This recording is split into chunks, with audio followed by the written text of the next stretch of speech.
Bueno, entonces vamos a continuar con las clases de fisiología del sistema sensorial. Hoy vamos a hablar de la penúltima, que es equilibrio, ¿de acuerdo? Ya nos quedaría pendiente solamente sentidos químicos, olfato y gusto, que eso lo vemos mañana. Lo vemos en clase formal, ¿listo? Como las que siempre. ¿Okay? Bueno, entonces cuando vamos a hablar de equilibrio tenemos que hablar, como siempre, de unos conceptos básicos. El sistema vestibular, que es el sistema encargado de percibir los cambios de movimiento, detecta básicamente dos cambios, dos cosas. Primero, la aceleración lineal de la cabeza, ¿sí? Los cambios en la velocidad y en el movimiento de la cabeza en planos, ¿cierto? En un plano vertical, por ejemplo, estamos en el bus y el bus frena y nos vamos hacia adelante, eso es aceleración lineal en un solo plano. O estamos en un ascensor y el ascensor sube, nosotros sentimos que bajamos, o baja y nosotros sentimos que subimos, y cuando se detiene, esos cambios de aceleración de movimiento son los que detecta, una de las cosas que detecta el sistema vestibular.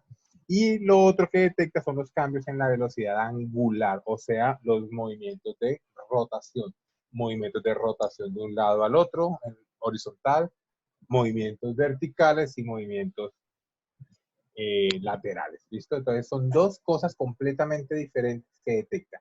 Cambios en la aceleración lineal de la cabeza lo detecta un grupo de órganos que son los órganos otolíticos, y cambios en la velocidad angular de la cabeza que lo detectan otras estructuras que se llaman los canales semicirculares. Todas estas dos forman el sistema vestibular, pero básicamente son dos porciones completamente separadas, ¿listo? Ese equilibrio es un sistema, obviamente todos son complejos, ese se integra con otros muchos sistemas. Gracias al equilibrio, nosotros movemos los ojos. Gracias al sistema vestibular, nosotros movemos los ojos con el fin de ¿qué? De mantener los ojos en lo que estamos mirando, independientemente de cómo se mueva la cabeza. Por esa razón, si yo estoy viendo algo y me muevo, miren, mis ojos van a moverse de un lado al otro de manera involuntaria. ¿Okay? Ellos se mueven en respuesta al movimiento de la cabeza para mantener el punto de fijación. ¿Listo? Entonces, una de las razones más importantes para qué sirve el sistema vestibular es para integrarse con los movimientos, con la visión, integrarse con los movimientos oculares para permitir que yo fije y mis ojos se muevan, ¿cierto? Mira cómo se mueven los ojos, se nos va moviendo la cabeza y los ojos quedan fijos, pero los ojos no quedan fijos, el ojo se mueve, se tiene que mover para mantener su punto de fijación. ¿Listo? Segundo, se integra con el sistema propioceptivo y le va a dar información al cerebelo de cómo estamos en el ambiente. Con eso nos va a ayudar a mantener la postura y mantener nuestro equilibrio, de que no nos caigamos. ¿Listo? Y finalmente, el sistema vestibular se va a integrar con neuronas motoras en el tallo y en la médula espinal, con el fin de que mantenernos erguidos, ¿sí? Mantener la contracción constante de los músculos esternocleidos, de los músculos trapecios, para no dejar caer la cabeza hacia adelante, o mover la cabeza para mantener el equilibrio. Igualmente los músculos del tronco, los músculos abdominales, los músculos de la región lumbar van a contraerse y relajarse para mantener el vaivén necesario y mantener nuestra postura erguida. ¿Listo? Este es el real sexto sentido. Cuando hablamos de seis sentidos, el sexto sentido sería el equilibrio, ¿de acuerdo? O que está incluida en la propia. Bueno, entonces rápidamente hablar de anatomía, ¿cierto? Recordemos de que el oído interno está conformado por dos áreas, la porción coclear o la cóclea y la porción vestibular o laberinto, ¿ok? El laberinto es la parte del oído interno encargado de la percepción del equilibrio, ¿de acuerdo? Tiene dos porciones completamente diferenciadas. Acá, completamente diferenciadas. Vemos la cóclea, ¿cierto? Y su nervio auditivo, que es la parte auditiva, ¿cierto? Y vemos el laberinto, que es la porción vestibular o del equilibrio. Tiene dos partes completamente separadas. Están hablándome por chat y no sé qué están. No, eso entra en el examen. Esto y el de mañana. Ambos son sentidos, son órganos de los sentidos. Por eso se corrió el examen, o si no, no se hubiera corrido. Se hubiera hecho hoy, estarían haciéndolo.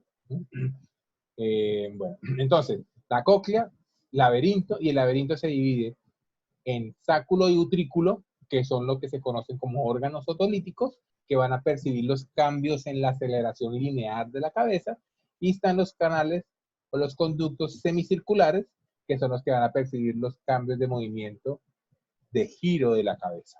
¿Listo?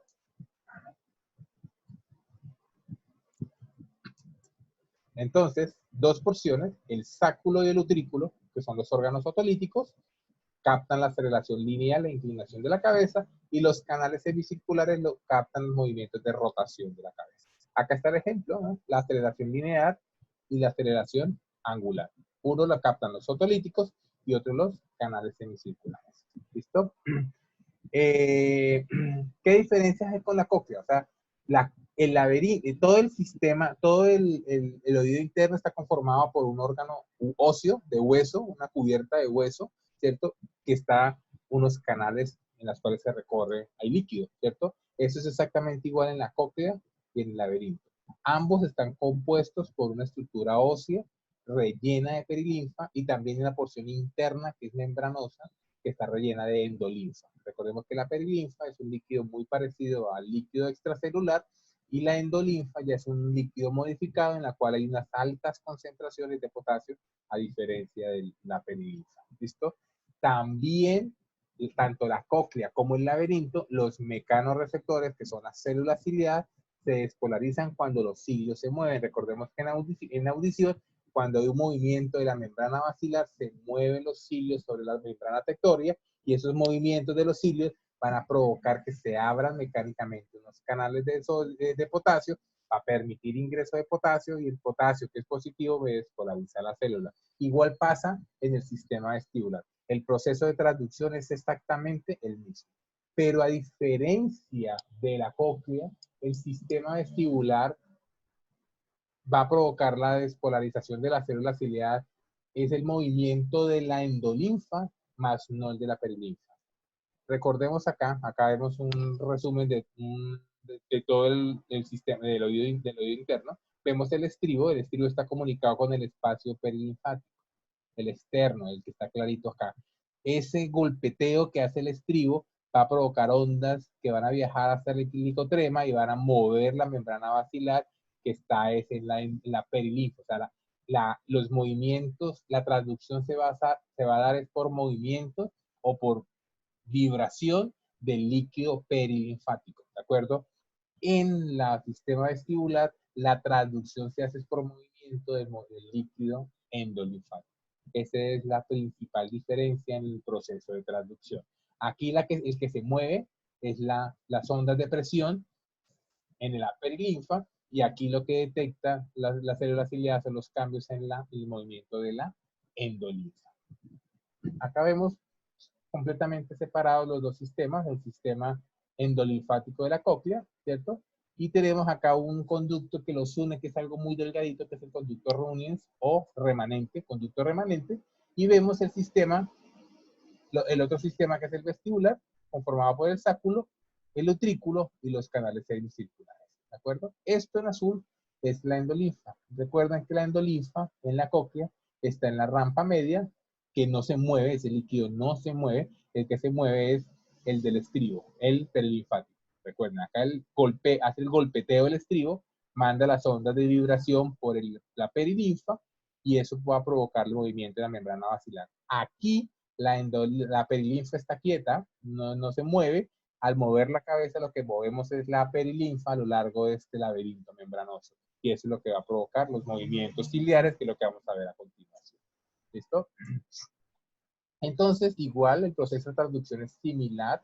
Tenemos las mismas células, ¿cierto? Ellas tienen también un quinocilio, que es el cilio que marca la parada y marca la dirección. Si las cilios se van hacia el quinocilio, se van a abrir los canales de potasio. Si el movimiento es así, alejándose del quinocilio, se van a cerrar, y eso va a ayudar a despolarizar o repolarizar la célula. ¿Listo? Exactamente es el mismo mecanismo de transducción y no lo vamos a ¿listo?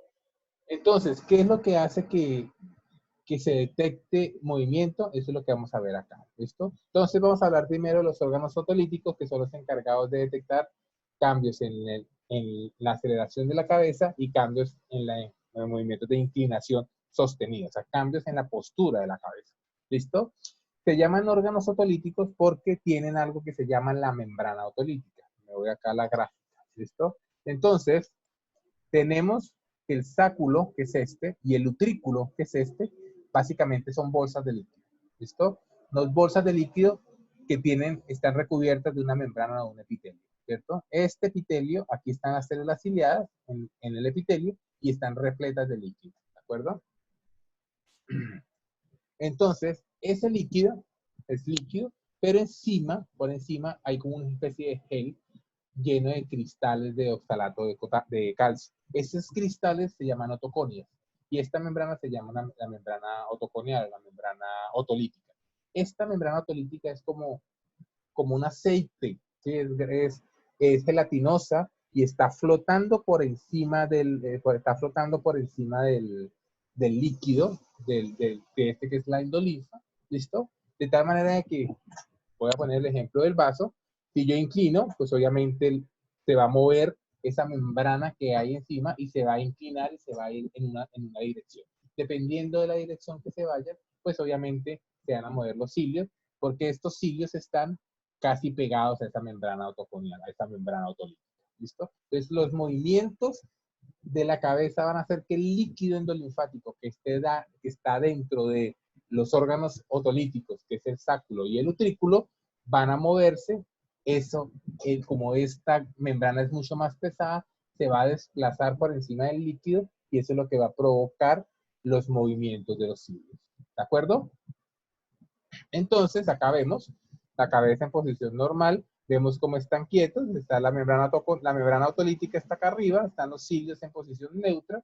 Si yo mando la cabeza hacia atrás, sostengo la cabeza hacia atrás o la sostengo hacia adelante, esta membrana otolítica, que es menos densa que el agua, se va a desplazar hacia atrás o se va a desplazar hacia adelante y va a mover los cilios en dirección del quinocilio o en contra, alejándose del quinocilio. Y eso va a despolarizar o repolarizar la célula ciliar. De igual manera, si yo tengo la cabeza quieta y me voy hacia adelante, inmediatamente esa membrana se va a desplazar hacia atrás, me va a mover los cilios, o si desacelero, pues obviamente se va a ir la membrana hacia adelante y me va a mover los cilios. De esta manera, esos cambios, tanto en la postura mantenida de la cabeza o en la aceleración, ya sea hacia arriba, hacia abajo, hacia adelante, hacia atrás, hacia arriba o hacia abajo, esos cambios en la velocidad de la aceleración van a ser percibidos por los órganos otolíticos. ¿Sí soy claro? ¿Sí me han entendido hasta ahora, muchachos? Señor. Sí, profe. Bueno, ok. Entonces, ¿qué hace que los órganos otolíticos me capten diferentes estímulos, ¿no? Una cosa es decir, aceleración hacia adelante, aceleración hacia atrás, aceleración vertical, ¿listo? Entonces, los órganos otolíticos, ambos, tanto el sáculo como el utrículo, tienen una parte de ese epitelio que se llama mácula, y esa mácula es ahí donde está, mira, aquí está, acá vemos, entonces solamente en una partecita es que está las células ciliadas. ¿Listo? Estas células ciliadas están dispuestas en el utrículo horizontalmente y en el sáculo de manera vertical. De tal manera que el utrículo me va a responder a los movimientos horizontales y el sáculo me va a responder a movimientos de aceleración verticales. ¿Listo? Acá vemos, entonces vemos acá la mácula del sáculo que está dispuesta de manera vertical, o sea, me capta movimientos hacia arriba y hacia abajo, y tenemos la mácula del utrículo que me capta movimientos básicamente en un plano horizontal. ¿Listo? También esa mácula tiene algo que se llama una estriola. La estriola marca la dirección de los quinocilios. Acá vemos, mira, acá está la estriola, que es la mitad, es como lo que separa. Vemos que de la estriola hacia un lado los cilios están en una posición, de la estriola hacia el otro lado los cilios están en otra posición. El quinocilio está mirando hacia la estriola, ¿listo? De tal manera de que esa área está dividida en dos y va a percibir movimientos tanto hacia arriba, cosa se va a despolarizar hacia arriba y se va a despolarizar hacia abajo. y al mismo tiempo, estas, cuando yo acelero hacia arriba, me va a percibirlo, se va a despolarizar las células ciliadas de este lado, pero se van a repolarizar las células de acá. De esta manera no me manda información errada, sino me manda la información correcta.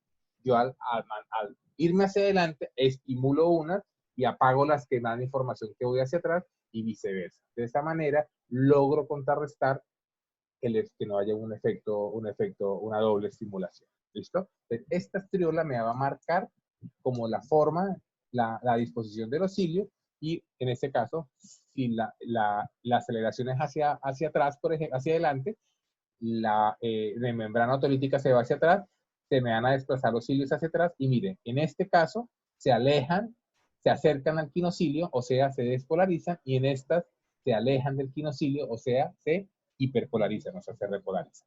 De esta manera, estas son las que van a mandar el impulso hacia el cerebro de que hubo un movimiento hacia atrás. ¿Listo? Entonces, de esta manera, la mácula del sáculo me percibe los movimientos verticales y el utrículo, la mácula del utrículo me va a percibir los movimientos horizontales. Esa es la forma sáculo y utrículo. Los órganos, lo que se conocen como órganos otolíticos. Se llaman órganos otolíticos porque tienen una membrana otolítica que es la que se mueve dependiendo del movimiento de la cabeza. Ese movimiento de la membrana va a desplazar los cilios y me va a mandar información al cerebro de despolarización o repolarización de las células que se encuentran por delante o por detrás de la estrella. ¿Listo? Los canales semicirculares tienen es algo diferente. Los canales semicirculares tienen, obviamente, forma de un semicírculo, es un tubo, ¿cierto? Lleno de endolinfa. Ese tubo lleno de endolinfa cuando yo muevo la cabeza de manera rotacional, rotando la cabeza, ese líquido va a viajar por cada uno de los conductos. Tenemos 3 conductos. Un conducto lateral que se encuentra completamente horizontal, es el que va a percibir los movimientos de rotación lateral, y tenemos 2 anteriores, unos así y los otros así, como en forma de V, con vértice hacia el centro. Unos van a percibir los movimientos de rotación hacia adelante, los movimientos de rotación hacia atrás, y la combinación de los 3 va a recibir los movimientos de rotación lateral. Entonces acá está el gráfico. Está el canal semicircular horizontal o lateral, que va a percibir la rotación en plano horizontal. Tenemos un canal semicircular anterior que me va a percibir los cambios en la rotación anterior, y el posterior, los cambios en rotacionales hacia atrás, el movimiento de rotación hacia atrás. Acá están como están dispuestos. Mientras el lateral, ¿cierto?, va a percibir los movimientos de giro de la cabeza, pero tenemos un conducto anterior izquierdo que es paralelo al conducto posterior del lado contralateral y viceversa. De esa manera van a percibir ambos un estímulo diferente. Si yo giro la cabeza hacia adelante, se va a activar el conducto anterior izquierdo, pero se va a inactivar el conducto posterior del otro lado. Ya vamos a explicar por qué. ¿Listo? Entonces, ¿de qué manera perciben movimiento de la cabeza los canales semicirculares? Acá tenemos los conductos semicirculares. Esos conductos semicirculares, en uno de sus extremos, tiene algo que se llama la ampolla o el ámpula, que es una dilatación. Mira que está el canal semicircular y en la parte se dilata, ¿cierto? Esa dilatación, dentro de esa dilatación, llega una fibra del nervio vestibular, llega a ese contacto con las células ciliadas, y esas células ciliadas se encuentran, los cilios son mucho más largos y se encuentran embebidos como en una especie de gelatina que se llama cúpula. La cúpula es como una sustancia gelatinosa que sirve como un portón, una puerta, de tal manera de que al mover la cabeza, el líquido va a pasar de un lado al otro y me va a empujar como una especie de puerta esa cúpula, y ese movimiento es el que va a mover los cilios y me va a despolarizar o me va a hiperpolarizar dependiendo de la dirección. ¿De acuerdo? Entonces, sigue siendo el movimiento en vez de la endolinfa, pero en este caso no me desplaza una membrana que está por encima del líquido, sino que toda la cúpula se desplaza como una puerta. ¿Sí? La mueve porque pasa la endolinfa, me inclina esta cúpula y me mueve los cilios. ¿Listo? Claro, hasta ahí, muchachos, entonces la diferencia de cómo percibe el movimiento los órganos otolíticos y cómo percibe los movimientos los canales semicirculares. ¿Listo? ¿Tienen alguna pregunta hasta acá, muchachos? No, señor. Ah, ok. Bueno, listo. Entonces, ya vimos. Entonces acá está en la cóclea, todo esto es el nervio auditivo, el nervio vestíbulo coclear, tiene una porción coclear que va a la cóclea, la primera neurona se encuentra acá metida en la cóclea, que es la del ganglio espiralado, que se encuentra dentro en el modiolo, en el centro de la cóclea. Acá, todas las fibras que van a formar la porción vestibular del nervio vestíbulo coclear, van a llegar a esta dilatación, ese ganglio se llama el ganglio de Scarpa. Sí es, a diferencia del coclear, en el vestíbulo así hay un solo ganglio de Scarpa. Acá lo vemos, el ganglio de Scarpa. ¿Listo? Él recibe todas las fibras del utrículo, del sáculo y de los canales semicirculares, y ahí estaría la neurona de primer orden, como en todos los órganos. ¿Listo? Entonces, la neurona de primer orden del equilibrio está en el ganglio de Scarpa. En el ganglio espiralado se encuentra la neurona de primer orden de la porción auditiva del nervio vestíbulo coclear, ¿ok? Y así sucesivamente, en el ganglio trigeminal, en el ganglio de la raíz posterior, que hemos hablado anteriormente. ¿A dónde van esos axones? Esos axones van a llegar al bulbo raquídeo, a la unión entre el bulbo raquídeo y la protuberancia.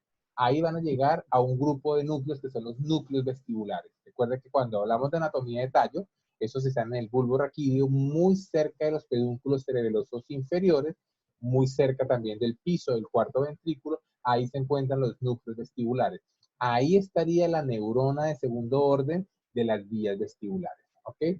De ahí inmediatamente, sin cruzarse, esas vías van a llegar al tálamo. ¿A cuáles núcleos? A los mismos de la vía del tacto. Los núcleos ventral posterior, lateral y medial del tálamo.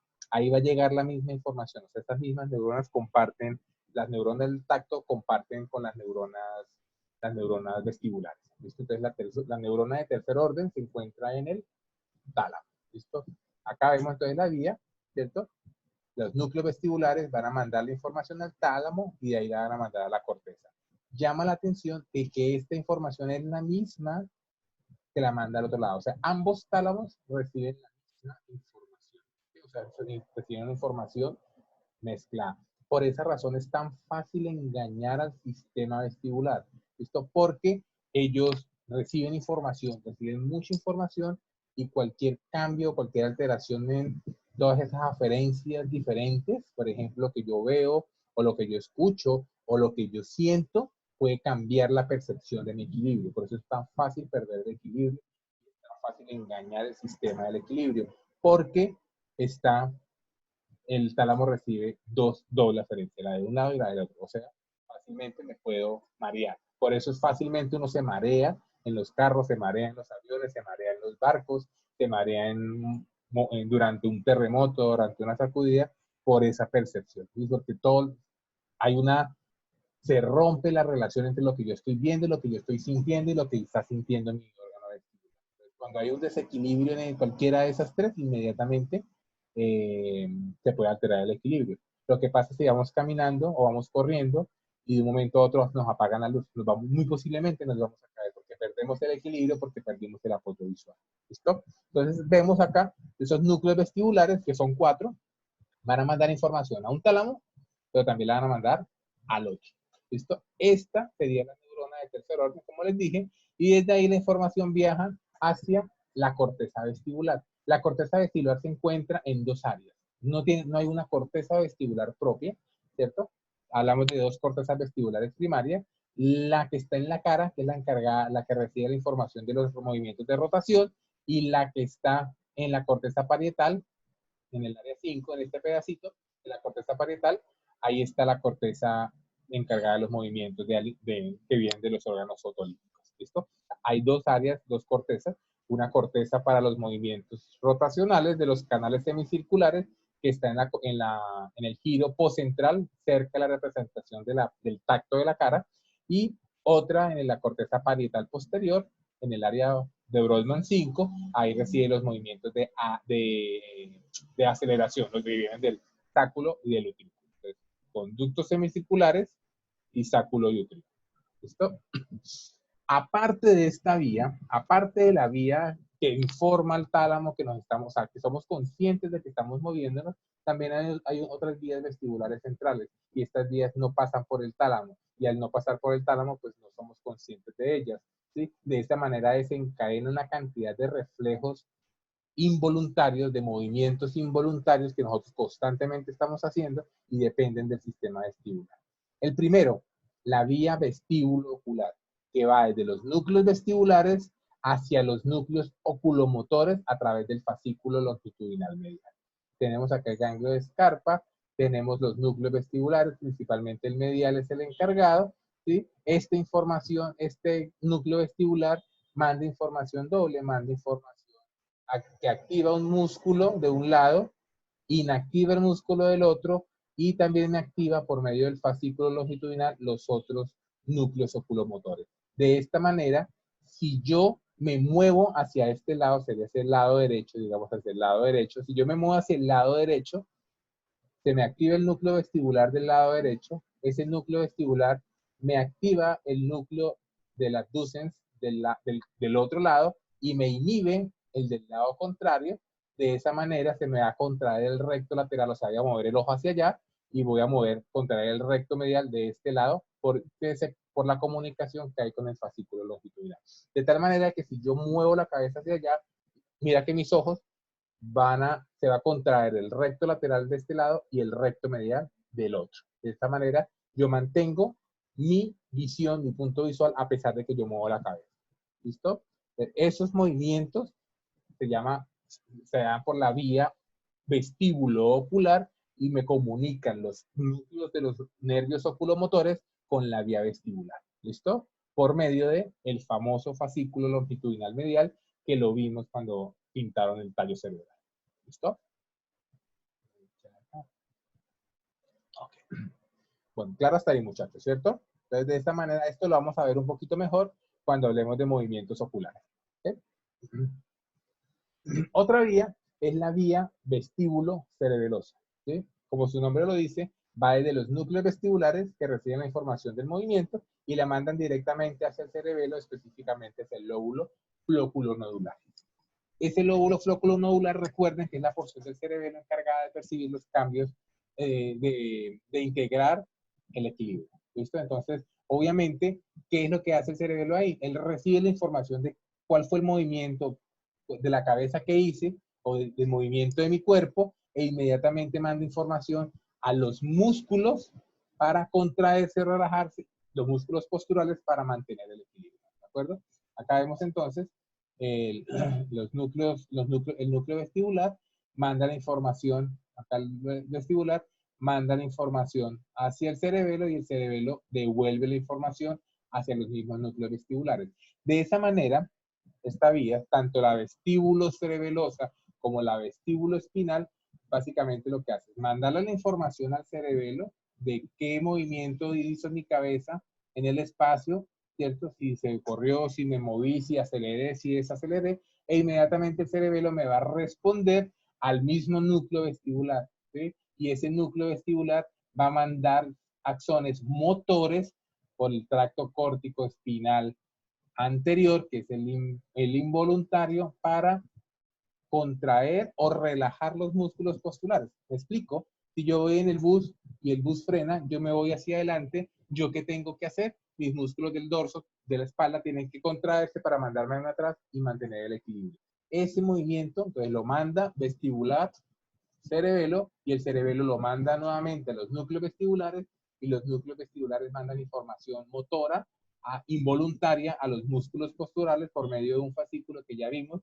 que es el fascículo vestíbulo espinal, que es un tracto descendente extrapiramidal, o sea, involuntario. ¿De acuerdo? Eso vamos a verlo un poquito mejor en las próximas clases de actividad motora. ¿De acuerdo? Entonces, finalmente, ya lo había dicho, lo vamos a repetir, los estímulos que provienen de los conductos semicirculares van a una área cortical cercana a la representación sensitiva de la cara, o sea, en el giro postcentral, y los estímulos que vienen de los órganos otolíticos van a una área cortical dentro de la corteza parietal posterior. A diferencia de todos los demás sentidos, la corteza vestibular es primaria y no más. No hay recuerdo vestibular, no hay memoria vestibular. Y no tiene por qué haberla, porque nosotros no nos podemos acostumbrar, ni podemos, tenemos que recordar, ni tampoco es útil recordar que se siente moverse hacia adelante, hacia atrás. Se percibe, se deja de percibir y ese recuerdo se olvidó. Por eso es que no marearse en un avión, no marearse es imposible y eso se mantiene toda la vida. ¿Sí? La persona que se mareó de chiquito en el carro se va a seguir mareando de manera permanente. Que pueda que disminuya si aumenta la frecuencia con la cual lo hace y eso es habituación, se habitúa, pero nunca va a dejar de hacerlo. ¿Listo?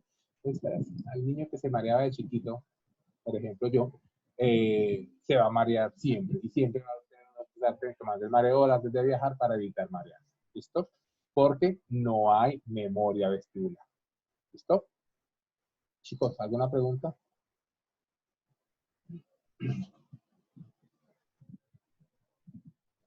¿Alguna duda hasta acá? Pues yo tengo una pregunta, pero pues algo fuera del tema, ¿no? Porque cuando digamos que le pegan a uno con las palmas en el oído, le hacen perder el equilibrio a uno. ¿Por qué cree? Explícame por lo que acaba de hablar, ¿por qué cree que eso puede pasar? Y un profe, pues, ¿era por la vibración que genera el golpe? Claro que sí, la vibración que genera el golpe va a causar de que no haya un movimiento rítmico de la endolinfa. Si yo giro la cabeza hacia un lado, pues toda la endolinfa se va a mover hacia un solo lado y me va a mandar un movimiento. Mientras si me golpean, hay una vibración y esa vibración va a activar sáculo, utrículo y los tres conductos semicirculares de ambos lados al mismo tiempo. Esa información va a llegar al cerebro y va a decir, puta, ¿yo qué hago? Pues nada, entonces me caigo. ¿Sí? Así de sencillo. Igual pasa con un sonido muy fuerte. ¿Sí?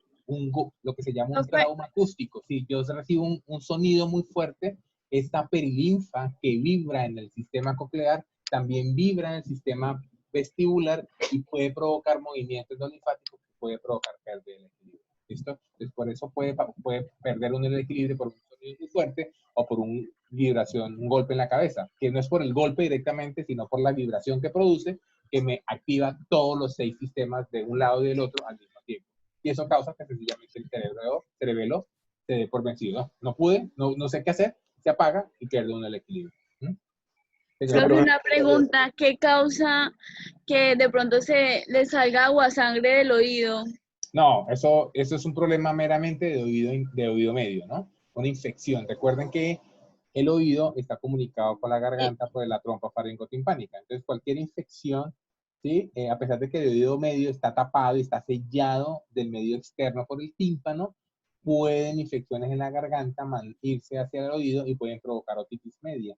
¿Sí? Y eso puede provocar infecciones internas que rompen la membrana timpánica y eso provoca la salida de pus, de líquido, de agua, sangre por el oído. Sí, agua sangre. Pero mi hermano fue al médico y dijo que tenía que una membrana estaba perforada, algo así, no sé por qué será. Porque se perfora por la inflamación, o sea, si me llena de pus el oído. Y si de pronto se le quedó un pedazo de algodón, algo así o no sé, ¿no? Nada, tocará mirar el caso individual, pero es por eso es una infección, pero del oído medio. El oído interno está completamente separado y profundo en la mitad, en la profundidad del hueso temporal, ahí no puede, no es fácil de que llegue una infección. Puede llegar, pero no es fácil que llegue. Ah, ok. Ok, bueno. ¿Alguna otra pregunta, chicos? Acá veo que les voy a mostrar la comunicación, ¿cierto? Entonces, si el sonido es muy fuerte, la perilinfa también va a vibrar alrededor de los canales semicirculares y eso va a provocar movimiento de la endolinfa, movimiento errático, y ese movimiento errático va a ser interpretado. O sea, si tengo muchas fuerzas al mismo tiempo, pues se van a anular, van a quedar en cero, entonces no va a haber ninguna descarga cerebelosa y eso va a hacer que uno pierda el equilibrio. ¿Listo? Básicamente es por eso. ¿Alguna otra pregunta, chicos?